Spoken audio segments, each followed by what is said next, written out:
तो अब रूस ईरान की एयरफोर्स को मजबूत करेगा। नमस्कार, मैं हूं नीलू और एक बड़ी खबर आ रही है और सिर्फ यही बड़ी खबर नहीं है, एक और बड़ी खबर है, उसकी जानकारी भी देंगे। देखिए, ईरान, इजराइल, अमेरिका में तनातनी लगातार जारी है और पश्चिम एशिया में युद्ध के बादल मंडरा रहे हैं।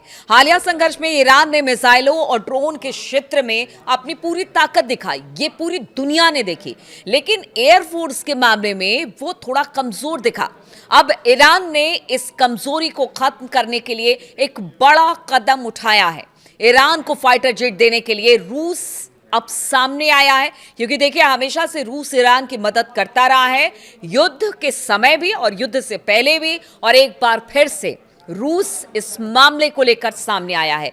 रूस से ईरान को जल्द ही फाइटर जेट मिल सकते हैं, जिससे यह निश्चित हो जाएगा कि अमेरिका और इजराइल की जो टेंशन है, उसे काफी हद तक रूस की जो जेट है वो कारगर साबित होगी। मिलिट्री वॉच मैगजीन ने गुरुवार को रूसी सूत्रों के हवाले से बताया कि ईरान के रक्षा मंत्रालय ने मॉस्को से एक बटालियन के बराबर 12 यानी कि 12 Su-30 SM-2 फाइटर एयरक्राफ्ट खरीदने के लिए समझौता किया है। हालांकि ये एयरक्राफ्ट नए नहीं है, यानी कि ये पुराने होंगे, यानी ईरान को रूस से सेकेंड हैंड जेट मिलेंगे जिन्होंने बहुत ही कम उड़ान भरी है, यानी कि ये बहुत नए हैं, बहुत ज्यादा उड़ान नहीं भरे हैं, लेकिन जितनी बड़ी तादाद में ईरान को इस वक्त जेट की जरूरत है अपने वायुसेना को मजबूत करने के लिए, वैसे में तुरंत रूस यही पेशकश कर रहा है ईरान को कि यह आपके लिए बहुत फायदेमंद साबित होगा। देखिए, रूस से ईरान को एयरक्राफ्ट की डिलीवरी 2027 के मध्य से यानी कि मिड से शुरू होने वाली है और साल के अंत तक सभी 12 जेट मिलने की उम्मीद जताई जा रही है। ईरान को जरूरी इंफ्रास्ट्रक्चर उपलब्ध कराने की तैयारी भी अब शुरू होने वाली है और यह समझौता ईरान के लिए बेहद अहम माना जा रहा है, क्योंकि वो अमेरिका, इजराइल और उसके सहयोगियों के साथ युद्ध में उलझा हुआ है और अभी इस वक्त बहुत जरूरी है कि वो अपने वायुसेना को और ज्यादा सुदृढ़ बनाए। इसीलिए ये वक्त आ गया है कि अब ईरान अपनी वायुसेना को लेकर, क्योंकि मिसाइल और ड्रोन का जलवा तो सबने देखा, लेकिन अब वायुसेना को भी और चुस्त दुरुस्त तंदुरुस्त बनाने की तैयारी में ईरान है। साल 2025 की बात की जाए तो साल 2025 के आखिर में रूसी सरकार के कुछ दस्तावेजों से पता चला था कि रूस को ईरानी वायुसेना को फिर से लैस करने के लिए 48 Su-35 फाइटर देने थे। इससे पहले 2022 से ऐसी खबरें सामने आई थी कि इन एयरक्राफ्ट का ऑर्डर दे दिया जा चुका है। कई रिपोर्टों से संकेत मिलता है कि ईरान का रक्षा मंत्रालय रूस से जेट खरीदने पर काम कर रहा है, यानी बहुत लंबे समय से ये सारी डील चल रही है रूस और ईरान के बीच में, और कहा यह जा रहा है कि अब बहुत जल्दी 2027 तक ये सारा काम हो जाएगा और ये अमेरिका और इजराइल के लिए तो बिल्कुल अच्छी खबर नहीं कही जा सकती। ईरान दशकों पुराने अपने करीब 300 पुराने फाइटर जेट्स की जगह रूसी जेट लाना चाहता है। Su-30 SM-2 में वही AL-41F-1S इंजन इस्तेमाल होता है जो Su-35 में होता है और दोनों में रख रखाव और ऑपरेशन के मामले में काफी समानताएं भी है, यानी बहुत ज्यादा दिक्कत नहीं आने वाली है। दोनों Soviet Su-27 air superiority fighter के बेहतर वर्जन है। Su-30 SM-2 की कीमत करीब Su-35 की तुलना में 40% कम है। इसका रखरखाव और संचालन आसान भी है, यानी ईरान के लिए ये बहुत अच्छी डील साबित होने वाली है। हालांकि इसमें उस फाइटर के कई एडवांस फीचर नहीं है। Su-30 की कीमत करीब जो कीमत है वो रखरखाव में आसानी और तकरीबन बराबर परफॉर्मेंस ने इसे एक्सपोर्ट मार्केट में बेहद लोकप्रिय बना दिया है और यही वजह है कि अब ईरान इसे लेने को बिल्कुल तैयार है। बातचीत पूरी हो गई है, मुकम्मल हो गई है और बहुत जल्दी अब रशिया की तरफ से ईरान को यह डिलीवर कर दिया जाएगा। देखिए, Su-30 SM या फिर SM-2 उन 4 तरह के फाइटर जेट में से एक है जिनका उत्पादन रूसी एरोस्पेस फोर्स के लिए किया जा रहा है। इसके लिए सामान कीमत वाला Su-34M स्ट्राइक फाइटर और Su-35S एयर सुपीरियरिटी फाइटर और Su-57 5वीं पीढ़ी का फाइटर शामिल बताया जा रहा है, जिसकी खरीद लागत इससे ठीक दुगनी या फिर उससे ज्यादा है। ईरानी वायुसेना वर्तमान में दुनिया के सबसे पुराने फाइटर बेड़े में से एक का संचालन करती है।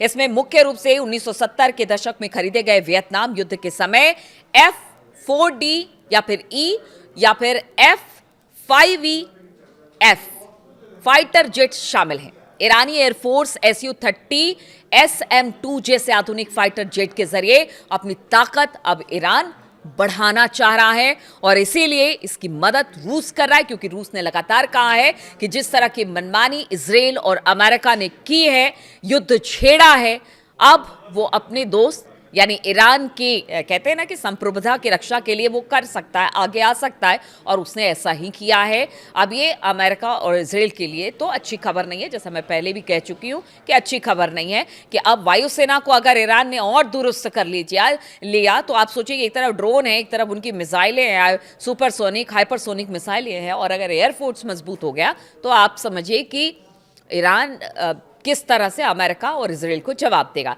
अब दूसरी बड़ी खबर सुन लीजिए। देखिए, एक तरफ तो युद्ध की तैयारी हो रही है, ईरान जो है वो फाइटर जेट खरीद रहा है या फिर अपने मिसाइलों के भंडार को उसने फिर से ठीक ठाक कर लिया है, उत्पादन एक बार फिर से शुरू हो गया है। अमेरिका भी अपनी तरफ से तैयारी कर ही रहा है और इजराइल को तो हमने देखा ही है कि किस तरह से ये सब अपनी अपनी तरीके से तैयारी कर रहे हैं, और ईरान इसमें बढ़ चढ़कर आगे बढ़ता हुआ दिखाई दे रहा है, क्योंकि उसको पता है कि दो देशों से उसे लड़ना है।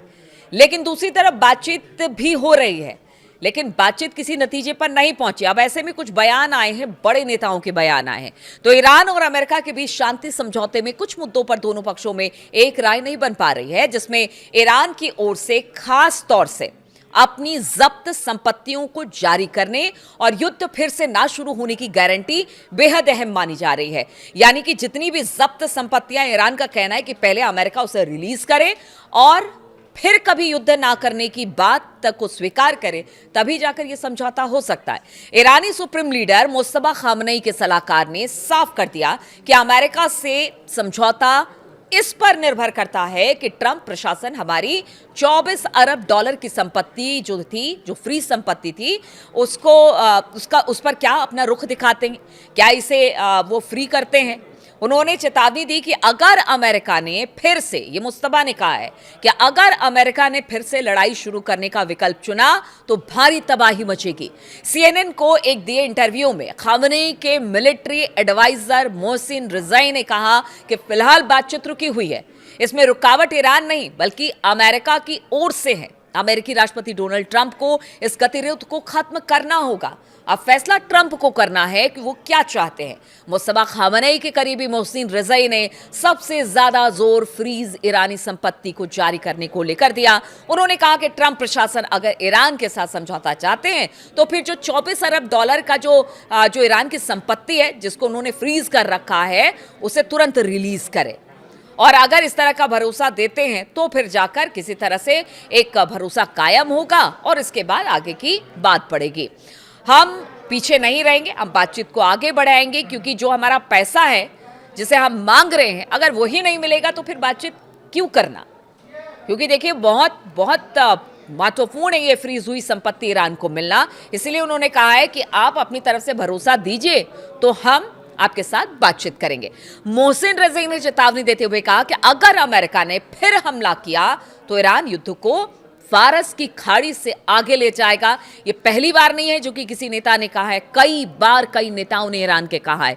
उन्होंने कहा कि हम उन अमेरिकी ठिकानों पर हमला करके युद्ध को एक नया आयाम देंगे जिन पर अब तक हमला नहीं हुआ है। यानी अब नए हमले होंगे और नए तरीके से हमले होंगे, साथ ही कुछ नए ठिकाने भी निशाने पर होंगे। हालांकि मोहसिन ने कहा कि युद्ध फिर से शुरू होने की संभावना कम है। वो ये भी कह रहे हैं, जैसे ट्रंप कहते हैं ना कि वो हर बात कहने के बाद बोलते हैं नहीं, बातचीत अच्छी चल रही है, सब बेहतर हो रहा है और बहुत जल्दी युद्ध खत्म हो तो जाएगा। उसी तरह से अब ईरान ने भी उन्हीं की बातों को सीख लिया है। अब वो भी कहते हैं कि देखिए, हम भी तैयार हैं, हम भी लड़ाई करेंगे, लेकिन वो बातचीत की संभावना कम, मतलब युद्ध की संभावना बहुत कम कह रहे हैं और कह रहे हैं बातचीत की संभावना ज़्यादा है। तो ये सब सीख अमेरिका की तरफ से ईरान को मिली है। नई नई सीख है जो अमेरिका देता रहा है और ईरान उसे लेता रहा है और फिर उसी के खिलाफ इस्तेमाल करता रहा है। हॉर्मुज़ स्ट्रेट पर ईरान की संप्रभुता के दावे को रज़ाई ने दोहराया। उन्होंने कहा कि ईरान और ओमान की इस जलमार्ग पर संप्रभुता है, इसलिए वो मिलकर इसका प्रबंधन करेंगे। उन्होंने स्ट्रेट ऑफ हॉर्मुज़ से गुजरने वाले जहाज़ों से शुल्क को टोल मारने से इनकार कर दिया। उन्होंने कहा कि ईरान हॉर्मुज़ के रखरखाव की फीस लेगा, ना कि टोल लगाएगा। देखिए, जिस टोल की बात हो रही है कि ईरान टोल वसूल रहा है, उन्होंने कहा नहीं नहीं, ऐसा नहीं है। हॉर्मुज़ में जो रखरखाव होता है, जो स्थितियां वहां पर बनती है, उसके रखरखाव के लिए हम फीस लेंगे, हम टोल की बात नहीं करते हैं। तो बड़े अच्छे तरीके से उन्होंने इस बात को समझाने की कोशिश की। डोनाल्ड ट्रंप ने मुस्तफा खामनेई से मुलाकात की उम्मीद जताई। रज़ाई ने खामनेई और ट्रंप के बीच मुलाकात की संभावना को अब खारिज कर दिया है। उन्होंने कहा है कि ये तो बड़ा मुश्किल है कि दोनों एक साथ बैठेंगे और बातचीत करेंगे। जो बातचीत करनी है, विकल्प हमने दिए हैं, उस विकल्प को मंजूर करिए और बातचीत खत्म करिए और युद्ध को खत्म करिए, सब कुछ ठीक हो जाएगा। खामनेई से मिलने, मुस्तफा खामनेई से मिलने की क्या जरूरत है? खामनेई की सेहत और फैसला लेने में उनकी भूमिका के बारे में जब उनसे सवाल पूछा गया तो उन्होंने जवाब दिया कि मुस्तफा खामनेई युद्ध शुरू होने के बाद से सार्वजनिक तौर पर नहीं देखे गए हैं। IRGC के पुराने नेताओं में मोहसिन रज़ाई शामिल हैं। ईरान इराक युद्ध में वो लड़ चुके हैं, ईरान इराक युद्ध भी। और रज़ाई बाद में एक्सपीडिएंसी काउंसिल, जो कि सर्वोच्च नेता को सलाह देती है, उसमें भी शामिल हुए।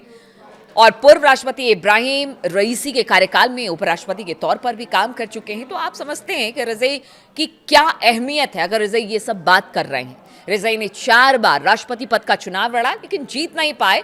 ऐसे में उनकी काफ़ी अहमियत मानी जाती है। और अगर वो कहते हैं कि जो 2-3 शर्तें हैं उसको मान लीजिए, युद्ध खत्म करिए, बाकी तो आप मुस्तफा से मिले ना मिले, वो ये तो हो नहीं सकता है, सब कुछ कर लीजिए, सब कुछ आपके ऊपर छोड़ रखा है, अब आप ही को फैसला लेना है कि करना क्या है, युद्ध को खत्म कैसे करना है। तो बाकी बातें साफ हो गई है। युद्ध की भी तैयारी चल रही है ईरान की, और जो एक कहते हैं ना कि डिप्लोमेसी भी है, वो भी जारी रखे हुए, बातचीत हो रही है। लेकिन ईरान ने साफ कर दिया है कि देखिए, अब ऐसा है कि फ्री संपत्ति हमें दे दीजिए, और जो एक तरह से कहते हैं ना कि तमाम फ्रंट पर जो अमेरिका और इजराइल ने युद्ध छेड़ रखा है उसको खत्म कर दीजिए, युद्ध खत्म हो जाएगा। तो चलिए, इस तरह की बहुत सारी खबरें आती रहेंगी ईरान की तरफ से, अमेरिका की तरफ से, इजराइल की तरफ से। वो लगातार अपडेट्स मैं आपको देती रहूंगी। फिलहाल बहुत बहुत शुक्रिया मेरे साथ इस वीडियो में शामिल होने के लिए।